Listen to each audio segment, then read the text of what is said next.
नमस्कार। आज के इस दिलचस्प सफर में एक बेहद ही रहस्यमयी और रोमांचक कहानी का विश्लेषण होने वाला है। अरब सागर की नीली गहराइयों में उतरकर एक ऐसे खोए हुए शहर की सच्चाई को उजागर किया जाएगा जिसे सदियों से केवल एक पौराणिक कथा ही माना जाता रहा है। अक्सर ये सवाल जहन में आता है कि क्या महाकाव्यों में लिखी कहानियां केवल कल्पना की उड़ान है या उनके पीछे कोई बहुत बड़ा ऐतिहासिक सच छुपा है। तो चलिए आज बिना देर किए गहराई में उतरते हैं और भारत के सबसे बड़े रहस्यों में से एक यानी द्वारका नगरी के राज पर से पर्दा उठाते हैं। शुरुआत इस सबसे बड़े और बुनियादी सवाल से करते हैं। क्या श्री कृष्ण की वह भव्य और स्वर्णिम नगरी वास्तव में कभी वजूद में थी? प्राचीन भारतीय महाकाव्यों जैसे महाभारत और हरिवंश पुराण में एक बेहद समृद्ध और शानदार शहर का वर्णन मिलता है। एक ऐसा शहर जो इतना उन्नत था कि शायद आज के आधुनिक शहर भी उसके सामने फीके लगें। लेकिन क्या ये केवल एक मिथक था या फिर यह संभव है कि जो बातें हजारों सालों से सिर्फ पन्नों पर लिखी जा रही थीं वे एक भौतिक वास्तविकता के रूप में आज भी समंदर के नीचे हमारा इंतजार कर रही हैं? इस कहानी का सबसे नाटकीय और दुखद अंत ग्रंथों में कुछ इस तरह वर्णित है और उनके महाप्रयाण के साथ ही संपूर्ण द्वारका नगरी जलमग्न हो गई। जब श्री कृष्ण ने अपनी लीला समाप्त कर इस पृथ्वी को छोड़ा तो उसी समय यह अकल्पनीय और स्वर्ण से जड़ी नगरी अचानक उफनती लहरों के नीचे हमेशा हमेशा के लिए समा गई। ये सुनने में बिल्कुल किसी फिल्म के भव्य दृश्य जैसा लगता है ना? लेकिन विज्ञान और इतिहास इस पूरी घटना को किस नजरिए से देखते हैं, आज का ये पूरा विश्लेषण इसी बात पर केंद्रित है। स्वर्णिम नगरी की किंवदंती, एक ऐसा शहर जिसे देवताओं ने बनाया और जो एक श्राप के कारण नष्ट हो गया। आइए सबसे पहले इसकी पृष्ठभूमि को समझते हैं। ग्रंथों में द्वारका का जो वर्णन है वो किसी चमत्कार से कम नहीं है। बताया जाता है कि जब श्री कृष्ण ने मथुरा छोड़ी तो उन्होंने समुद्र देव से 12 योजन यानी लगभग 153 किलोमीटर भूमि प्राप्त कर इस शहर की नींव रखी थी। इसके निर्माण का काम स्वयं देवताओं के वास्तुकार भगवान विश्वकर्मा को सौंपा गया। इसमें 900 से अधिक भव्य महल थे जो सोने, चांदी और रत्नों से जड़े थे। और दिलचस्प बात यह है कि ये केवल महलों का शहर नहीं था, ये एक अविश्वसनीय रूप से अच्छी तरह से नियोजित बंदरगाह था जिसमें उन्नत सिंचाई प्रणाली और सुव्यवस्थित सड़कें थीं। लेकिन जैसा कि कथाओं में आता है, गांधारी और महान ऋषियों के शाप ने इस शहर के सुनहरे भाग्य पर हमेशा के लिए विराम लगा दिया। एक जीवंत तीर्थस्थल जहां आस्था और भूगोल का मिलन होता है, यह सिर्फ एक पुरानी कहानी तक सीमित नहीं है। यहाँ सबसे अहम बात यह है कि द्वारका केवल पन्नों पर नहीं है, बल्कि ये आज भी एक जीवंत और आधुनिक शहर है।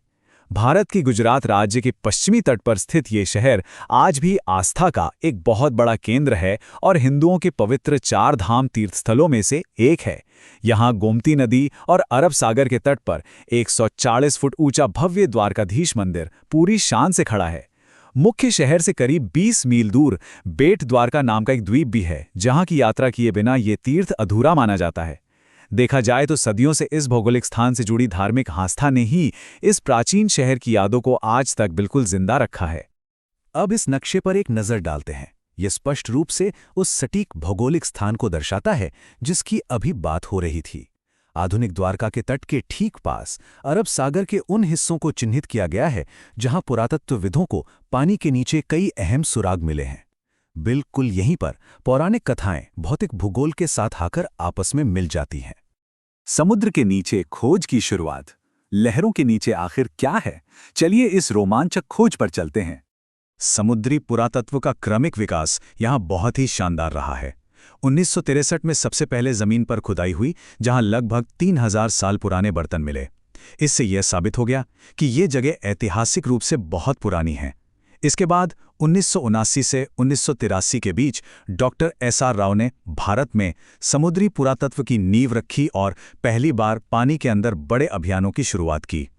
2001 आते आते NIOT जैसी संस्थाओं ने हाई-टेक सोनार तकनीक का इस्तेमाल कर समुद्र के तल का डिजिटल नक्शा तैयार किया और अंततः 2007 में नौसेना और पुरातत्वविदों के संयुक्त अभियान में पानी के नीचे एक विशाल और सुव्यवस्थित शहर के अवशेष पूरी तरह से दुनिया के सामने आ गए। तकनीक ने वाकई इस खोज को एक अलग ही मुकाम पर पहुंचा दिया। और इस ऐतिहासिक खोज से जुड़ा एक बेहद दिलचस्प किस्सा है। 1980s के दशक में डॉक्टर एस.आर. राव और उनकी टीम को फंड्स की इतनी भारी कमी का सामना करना पड़ा कि उन्होंने अपना पहला समुद्री अभियान मात्र 800 रुपये में शुरू किया था। बिल्कुल सही सुना, सिर्फ 800 रुपये। दुनिया के सबसे बड़े रहस्यों में से एक को सुलझाने का जुनून इतना गहरा था कि स्थानीय गोताखोरों और छोटी नावों की मदद से बिना किसी आधुनिक उपकरण के उन्होंने इस असंभव सी लगने वाली बात को मुमकिन कर दिखाया। लहरों के नीचे के साक्ष्य गोताखोरों को असल में मिला क्या? यह हिस्सा सबसे ज्यादा हैरान करने वाला है। गोमती चैनल के पास उथले पानी में एक विशाल वृत्ताकार पत्थर का ढांचा मिला है, जो अक्सर ज्वार के कम होने पर आसानी से दिखाई देता है। इस ढांचे का व्यास 2 मीटर से अधिक है। अब सोचने वाली बात यह है कि प्रकृति कभी भी पत्थरों को इस तरह के एकदम सटीक गोलाकार रूप में नहीं तराश सकती। ये पूरी तरह से मानव निर्मित है, इसमें कोई शक नहीं। समुद्र तल से मिले ये एल आकार के पत्थर उस समय की उन्नत वास्तुकला का जीता जागता सबूत है। इनमें डॉविल छेद यानी पत्थरों को आपस में फंसाने या जोड़ने के लिए बनाए गए छेद मौजूद हैं। पत्थरों की ये बारीक कटिंग चीख कर ये साबित करती है कि ये कोई प्राकृतिक चट्टान नहीं है, बल्कि इंसानी हाथों द्वारा बेहद सोच समझकर बनाया गया एक शहरी ढांचा था। कुल मिलाकर पानी के नीचे जो कुछ भी मिला वो एक सुनियोजित शहर का पूरा ब्लूप्रिंट था। 3 से 16 मीटर की गहराई में 560 मीटर लंबी एक विशाल पत्थर की दीवार खोजी गई। 30 से अधिक पत्थर के खंभे और उनके आधार मिले। और तो और सिर्फ इमारतें ही नहीं, बल्कि एक बेहतरीन जल निकासी व्यवस्था यानी ड्रेनेज सिस्टम भी मिला। इसके साथ ही मिट्टी की मोहरें, पीतल और लोहे की वस्तुएं भी प्राप्त हुईं। ये सब महाभारत में वर्णित उस विशाल और सुव्यवस्थित शहरी केंद्र के विवरण से बिल्कुल सटीक रूप से मेल खाता है। एक और चौंकाने वाला तथ्य ये है कि द्वारका के तट के पास का पानी प्राचीन पत्थर के लंगरों के सबसे बड़े संग्रहों में से एक को अपने अंदर समेटे हुए है। दुनिया में शायद ही कहीं और एक साथ इतने सारे प्राचीन लंगर मिले हों। यह एक अकाट्य प्रमाण है कि यह स्थान किसी समय में एक बहुत बड़ा व्यस्त और फलने फूलने वाला अंतर्राष्ट्रीय बंदरगाह रहा होगा। इन विभिन्न प्रकार के लंगरों पर गौर करने से बहुत कुछ स्पष्ट होता है। एक तरफ 496 किलोग्राम का एक विशाल त्रिकोणीय पत्थर का लंगर है, जिसमें रस्सियों और लकड़ियों को फंसाने के लिए छेद बने हैं।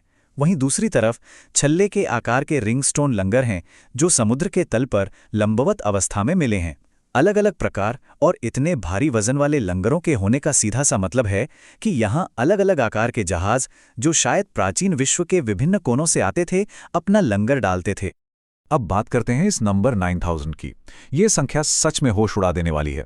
जब भारत और विदेशों की प्रयोगशालाओं में इन कलाकृतियों और अवशेषों की कार्बन डेटिंग की गई तो नतीजे हैरान करने वाले थे। हालांकि कई वस्तुएं 1500 ईसा पूर्व से 3000 ईसा पूर्व के बीच की पाई गईं, जो महाभारत काल से सटीक मेल खाती हैं, लेकिन लकड़ी का एक टुकड़ा तो पूरे 9000 साल पुराना निकला। इस खोज ने वैज्ञानिकों को हैरत में डाल दिया, क्योंकि ये स्थान के इतिहास को हड़प्पा सभ्यता से भी बहुत पीछे धकेल देता है। ये क्यों डूबी? डूबने का विज्ञान। आखिर ऐसा क्या हुआ कि इतना बड़ा शहर पानी में समा गया? भूगर्भ शास्त्रियों और समुद्र विज्ञानियों के अनुसार द्वारका का डूबना कोई रातों रात हुई घटना नहीं थी। इसके पीछे एक पूरी वैज्ञानिक प्रक्रिया थी। पहला कारण था तटी कटाव। कच्छ की खाड़ी में तलछट यानी सेडिमेंट की कमी के कारण तट तेजी से कटने लगा।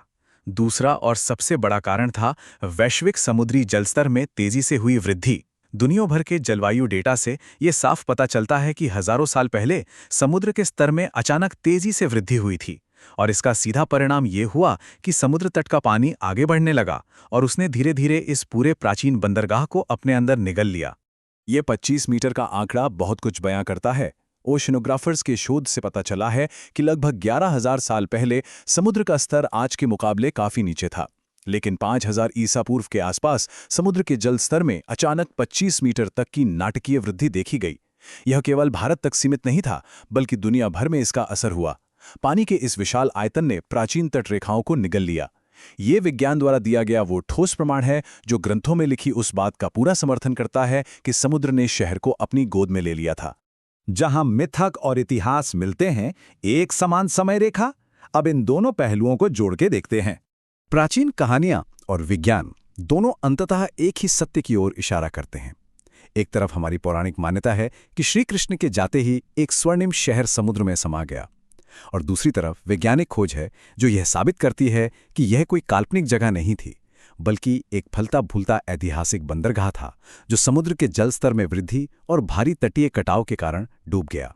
यह सोचने पर मजबूर करता है कि प्राचीन ग्रंथों में दर्ज कई कहानियां दरअसल वास्तविक ऐतिहासिक और भूवैज्ञानिक घटनाओं को सरेजने का ही एक धार्मिक तरीका है। तो अंततः एक विचारोत्तेजक सवाल जहन में आता है, क्या हर प्राचीन किंवदंती के पीछे एक डूबा हुआ सच छिपा है जो बस खोजे जाने का इंतजार कर रहा है? द्वारका की इस पूरी यात्रा से यह साफ समझ आता है कि आस्था और पुरानी कहानियों को कभी भी सिरे से खारिज नहीं किया जाना चाहिए, क्योंकि क्या पता समुद्र की गहराइयों या सदियों पुरानी मिट्टी के नीचे इतिहास के सबसे बड़े राज छिपे हों। उम्मीद है कि इस विश्लेषण ने इन प्राचीन कथाओं को देखने का नजरिया जरूर बदला होगा। आज के सफर में सांस जोड़ने के लिए बहुत बहुत धन्यवाद।